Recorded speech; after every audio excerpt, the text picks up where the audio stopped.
ED ने शराब घोटाला मामले में कथित तौर पर अरविंद केजरीवाल के शामिल होने को लेकर आरोप लगाए। मामला कोर्ट तक पहुंचा।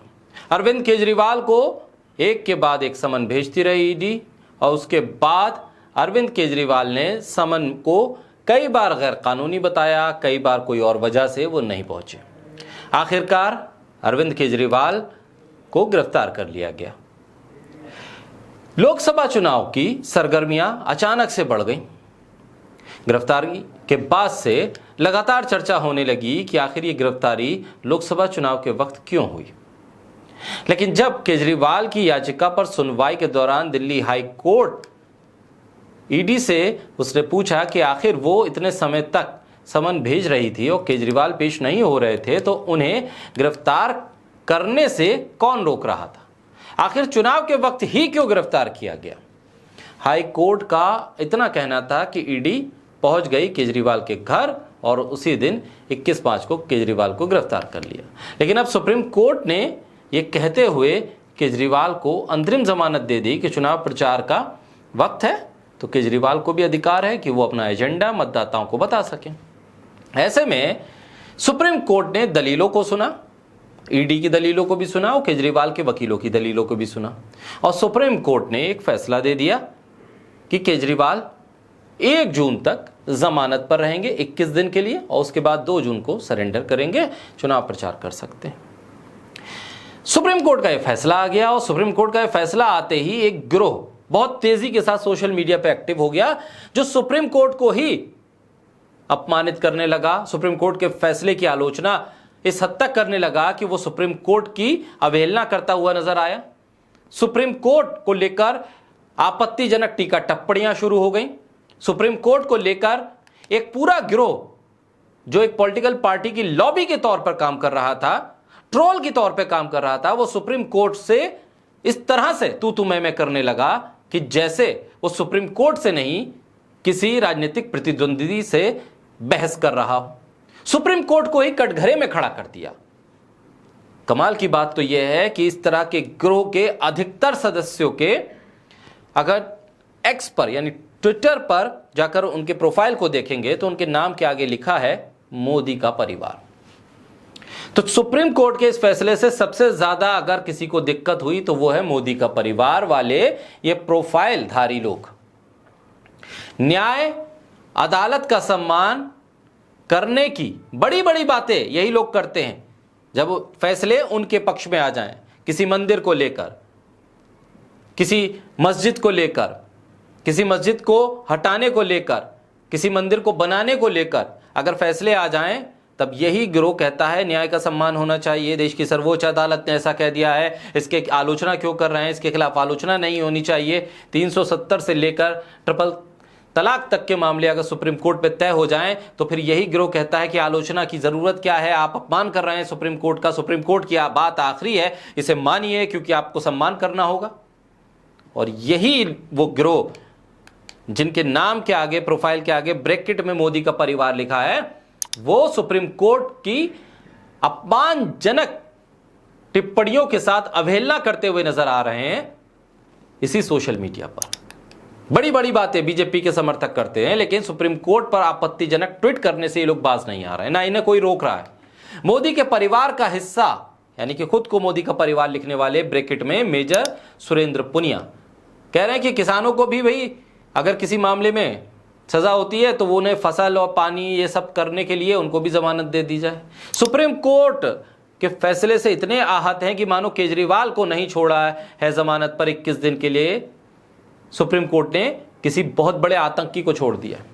ये वही लोग हैं जो राम रहीम को जब फरलो, पैरोल, तमाम तरह के बहानों के जरिए उसे जब जेल से बाहर निकाला जाता है तो इनके मुंह से कोई शब्द नहीं निकलता, कोई ट्वीट नहीं किया जाता इनकी तरफ से।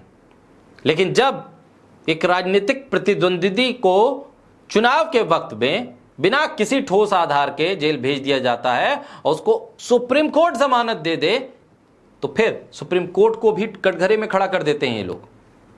और ट्रेंड क्या चला रहे हैं? दोगली न्याय व्यवस्था हैशटैग, यानी कि आप सुप्रीम कोर्ट की अपमानजनक हद तक जाकर उसकी अवमानना कर रहे हैं। और मोदी समर्थक एक और है जितेंद्र प्रताप सिंह, ये तो फैसले को देने वाले जजेस के फोटो को ट्विटर पर डाल रहे हैं और केजरीवाल को मिली जमानत पर कोर्ट के फैसले को कोलिजियम से जोड़ रहे हैं। आप कैसे सुप्रीम कोर्ट के जजेस के फोटोज का ऐसे सार्वजनिक इस्तेमाल कर रहे हैं, और वो भी हैशटैग दोगली न्याय व्यवस्था के साथ? यानी आप लोगों को उकसा रहे हैं क्या जजेस के खिलाफ? ये मोदी का परिवार जो ब्रैकेट में नाम रखकर प्रोफाइल को ट्रेंड करवाया जाता है, रीच बढ़ाई जा रही है, वो लोग जब ब्रैकेट में मोदी का परिवार लिखते हैं तो उनकी जो समर्थन किस विचारधारा के साथ है वो साफ हो जाता है। और फिर वो जजेस के फोटोज लगाकर अरविंद केजरीवाल को मिली जमानत की आलोचना करते हैं, तो ये आम जनता को क्या उकसाने के लिए है? खुद को सनातनी बताने वाला चंदन शर्मा केजरीवाल को जमानत क्या मिल गई? यासीन मलिक से मामला जोड़ दिया, कह दिया यासीन मलिक को भी जमानत दे दीजिए, वो भी चुनाव लड़ेगा तो उसे भी जमानत मिल जाएगी। आप कोर्ट को लेकर इतना निम्न स्तर पर कैसे गिर सकते हैं? दोगली न्याय व्यवस्था जैसे हैशटैग आप जोड़कर यासीन मलिक और अरविंद केजरीवाल को एक फहरिस्त में खड़ा करके आप इस देश में क्या संदेश देना चाहते हैं? वकील को एक बार जज साहब से बात करनी चाहिए कि यासीन मलिक साहब चुनाव लड़ना चाहते हैं, फिर देखिए कैसे जमानत मिलती है। ये चंदन शर्मा लिख रहा है, अपने आप को सनातनी और ना जाने मोदी भक्त, मोदी का परिवार, तमाम चीजें।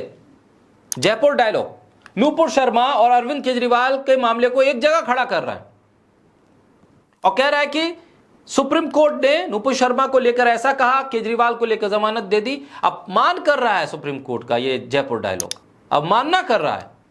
मोदी का परिवार तो सुप्रीम कोर्ट से भी नाराज हो गया।